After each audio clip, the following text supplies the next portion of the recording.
Anthony Joshua has said that if the fight against Tyson Fury can't come off for whatever reason, then he will fight Alexander Usyk. That is not a bad substitute, is it? Yes, Tyson Fury is the fight we want. It's the fight that has got to happen on UK soil. But Alexander Usyk is not bad at all as a substitute. It's not like Joshua will just be going back to hammering guys we know he can beat. Alexander Usyk represents a real risk. He is a slickster. He is super talented. He has a high ambition. He's not a guy to just make up the numbers. He will be looking at Joshua and thinking right now, I think I can take this guy. He has technical flaws. He is basic. A guy as intelligent in the ring as Usyk will know that there are problems with Joshua. Problems he can take advantage of. If he can move around enough, get him tired, avoid the big right hand, the cross on the counter and the big uppercut, he knows he has got a real shot of winning that one. Get him tired, keep peppering him, keep turning, moving. Exhaust him mentally. Usyk has got a definite... It's a very interesting fight. It's not a bad consolation prize. But we do want, of course, the Fury fight. It is the biggest fight in boxing and it's got to happen on UK soil. Now, there has not been, to try and sum up how big it is, certainly in terms of Britain, there has not been a fight on British soil between two British fighters for just all the marbles. I'm talking about universal recognition as the man in the world since the bare knuckle days.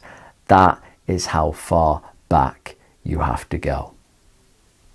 Like the days of Tom Cribb and Jem Belcher, great bare knuckle fighters. That Daniel Mendoza. You have to go way back when Britain, the cradle of boxing, was on top of the world with guys who fought with their bare fists. It hasn't happened since then in terms of two British guys fighting for everything.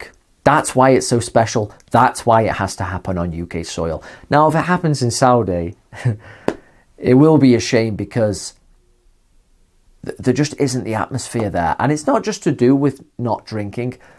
Fighting isn't rooted in the desert as much as it is in, say, England or America. Saudi Arabia isn't a boxing fighting nation. It's a relatively new enterprise. It's a bit of an oddity for them. I'd imagine a lot of those Saudi princes and other guys who are allowed to go to those kind of events are looking at it like, this is a bit different. But they're not emotionally invested. They're not enthused like great boxing fans are who have followed these guys' career and they're just there like, come on. It's a different kind of atmosphere and not one that's particularly good or memorable. It has to happen on British soil when it happens.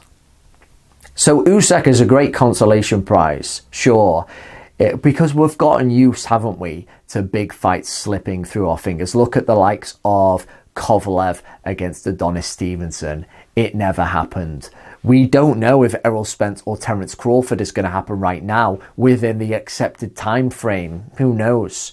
And we got, of course, Pacquiao and Mayweather too late. There is still time for Tyson Fury and Anthony Joshua to get it on while they're still basically at their best. And we just hope it's going to be on UK soil. Alexander Usyk may accept step-aside money.